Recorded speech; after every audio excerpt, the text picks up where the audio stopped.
Assalamualaikum warahmatullahi wabarakatuh. Perkenalkan, nama saya Naila Deliora Aufa dari kelas 10-3 SMA Negeri 1 Kota Tebing Tinggi. Di video kali ini, saya akan menjelaskan materi bab 1 kimia mengenai kimia di sekitar kita. Pernah nggak sih kamu ketemu orang yang sering bilang kalau kimia itu beracun lah, berbahaya lah, bahkan bisa mematikan? Pokoknya anti banget deh sama yang namanya kimia. Pengennya yang herbal aja, cari produk juga yang ada tulisan tanpa bahan kimia. Nah, orang yang bilang gitu berarti dia belum benar-benar kenal sama yang namanya kimia. Padahal gak semua bahan kimia itu bahaya loh. Banyak bahan kimia yang justru bikin kita tetap hidup. Contoh paling gampangnya adalah udara yang kita hirup, air yang kita minum, dan nasi yang kita makan. Ya, itu semua zat kimia loh. Jadi, mari kita mengenal lebih lanjut tentang kimia. Kimia berasal dari bahasa Arab alkimia, yang artinya perubahan materi. Istilah kimia muncul pertama kali sekitar tahun 700 sampai 778 Masehi. Pencetusnya yaitu Jabir Ibnu Hayyan, atau yang lebih dikenal sebagai the father of Arab chemistry. Jabir bareng ilmuwan Arab lainnya nemuin berbagai jenis zat seperti alkohol, arsenik, asam iodida, asam sulfat, dan asam nitrat. Seiring berjalannya waktu, banyak banget penemuan-penemuan baru tentang kimia. Salah satunya terjadi di tahun 1803. John Dalton, seorang guru sekolah asal Inggris, ngajuin teori atom untuk pertama kalinya. Dari teori ini, Dalton ngejelasin kalau atom adalah partikel dasar penyusun materi. Jadi, semua yang ada di sekitar kita bakal ngandung atom-atom di dalamnya. Di tahun 1800-an, ada sekitar 30 unsur kimia yang sudah dikenal. Unsur itu adalah partikel yang isinya cuma satu jenis atom. Nah, karena muncul teori atom tadi, ilmu kimia jadi makin berkembang. Banyak unsur kimia baru yang ditemuin. Jumlahnya meningkat dari 30 menjadi 80 unsur di tahun 1900-an. Dan sekarang udah ditemuin lebih dari 100 unsur yang udah dikenal. Unsur-unsur kimia ini disebut materi. Materi adalah segala sesuatu yang nempatin ruang dan punya massa. Perlu diingat bahwa ketika kita belajar kimia, tentunya nanti kita tidak akan lepas dari yang namanya praktik atau praktikum yang dilakukan di laboratorium. Nah, oleh karena itu kita harus mengenal apa saja alat-alat ataupun bahan-bahan yang terdapat di laboratorium kimia. Dan juga kita juga harus memahami tentang bagaimana keselamatan kerja di laboratorium. Jadi, maka dari itu, mari kita bahas satu persatu. Laboratorium adalah suatu tempat bagi seorang praktikan untuk melakukan percobaan. Praktikan adalah orang yang melakukan percobaan atau praktikum. Kira-kira alat-alat apa aja sih yang ada di laboratorium kimia? Yang pertama adalah gelas kimia atau beaker glass. Kegunaannya yang pertama untuk menyiapkan larutan yang akan digunakan. Kedua, untuk tempat mereaksikan zat dalam volume yang banyak. Tiga, untuk melarutkan zat padat ke dalam air dalam proses pembuatan larutan. Yang kedua adalah Bu Erlenmeyer. Kegunaannya yang pertama, untuk wadah menyimpan larutan yang akan digunakan. Dua, untuk mereaksikan larutan. Tiga, untuk melakukan titrasi. Yang ketiga ada silinder ukur atau gelas ukur. Kegunaannya sebagai alat pengukur volume cairan. Yang keempat ada pipet volumetri. Pipet volumetri digunakan untuk mengambil cairan dengan volume tertentu dengan ketelitian lebih tinggi. Yang kelima ada labu ukur atau labu takar. Kegunaannya yang pertama, untuk mengukur volume cairan dengan teliti. Yang kedua, untuk membuat larutan dengan volume tertentu dan ketelitian tinggi. Yang keenam ada tabung reaksi dan rak tabung reaksi. Tabung reaksi digunakan untuk tempat mereaksikan zat dalam jumlah sedikit. Sedangkan rak tabung reaksi digunakan untuk menempatkan tabung reaksi. Yang ketujuh ada penjepit tabung reaksi.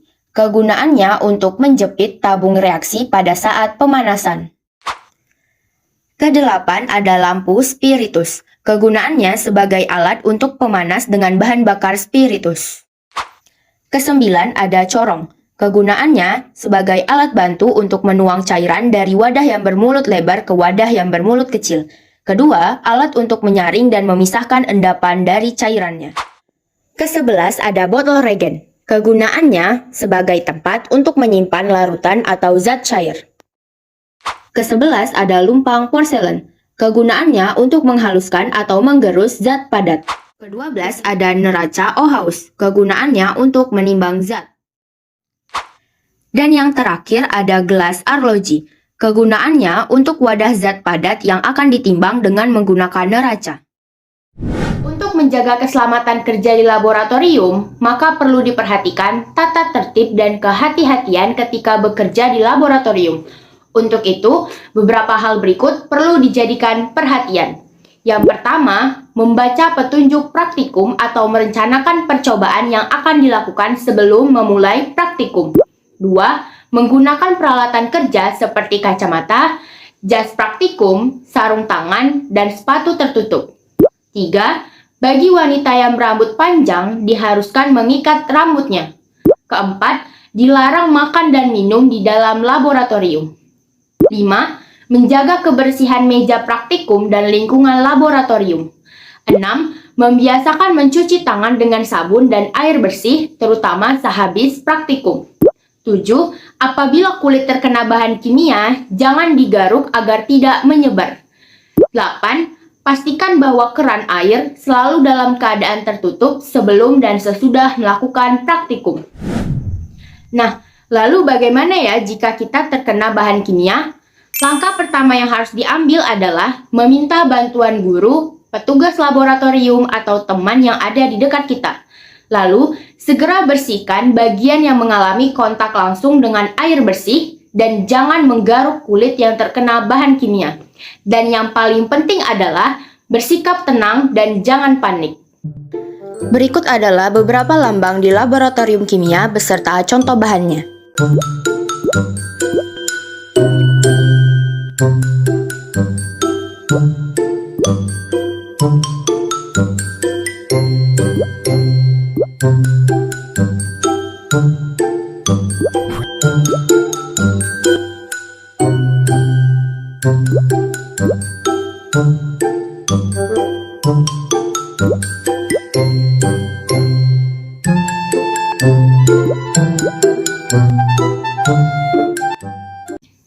Selanjutnya, kita akan membahas tentang kimia hijau.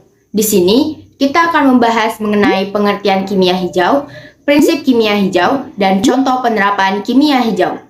Kimia hijau didefinisikan sebagai suatu upaya untuk merancang atau mendesain sesuatu untuk mengurangi atau menghilangkan penggunaan atau pembentukan senyawa-senyawa berbahaya bagi lingkungan dan makhluk hidup. Ada 12 prinsip kimia hijau. 1. Pencegahan limbah. 2. Manajemen atom yang baik. 3. Proses sintesis kimia yang lebih aman. 4. Rancang bahan kimia yang lebih aman. 5. Rancang proses yang efisien energi. 6. Kurangi produk turunan yang tidak perlu. 7. Prosedur yang aman untuk mencegah kecelakaan. 8. Pencegahan polusi secara real time. 9. Desain produk yang mudah terurai. 10. Gunakan katalis. 11. Gunakan bahan baku yang terbarukan. 12. Penggunaan pelarut dan bahan pendukung yang lebih aman. Nah, ke-12 prinsip kimia hijau sebelumnya memiliki kaitan langsung dengan upaya-upaya pencegahan pemanasan global.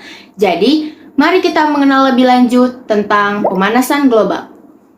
Pemanasan global adalah proses peningkatan suhu rata-rata atmosfer, laut, dan daratan bumi. Penyebab-penyebab pemanasan global. Pertama, penggunaan bahan bakar fosil yang masif. 2. Eksploitasi sumber daya hutan secara berlebihan. 3. Penggunaan alat mengandung CFC tak terkontrol seperti kulkas dan AC. 4. Polusi gas metana dari aktivitas pertanian dan peternakan. 5. Pengelolaan sampah yang tidak benar. 6. Penggunaan kendaraan bermotor yang berlebihan. 7. Konsumsi sumber daya alam yang berlebihan. 8. Aktivitas tambang dan industri metalurgi. Berikut adalah dampak-dampak pemanasan global. Pertama, naiknya suhu bumi. 2, mencairnya es kutub. 3, terjadinya bencana alam seperti banjir, angin topan, dan tanah longsor. 4, naiknya permukaan laut. Berikut adalah upaya-upaya mencegah pemanasan global. Pertama, penggunaan energi terbarukan. Kedua, penghematan energi dan air. Ketiga, penggunaan bahan alamiah untuk pertanian. Keempat, penggunaan kendaraan bertenaga listrik. Kelima, penggunaan energi infrastruktur bangunan yang ramah lingkungan. Demikianlah beberapa hal yang bisa saya sampaikan. Sebelumnya, saya mohon maaf yang sebesar-besarnya apabila dalam penyampaian di video mungkin ada kesalahan kata atau beberapa pernyataan yang menyinggung hati. Saya, Naila Deliora Aufa, pamit undur diri.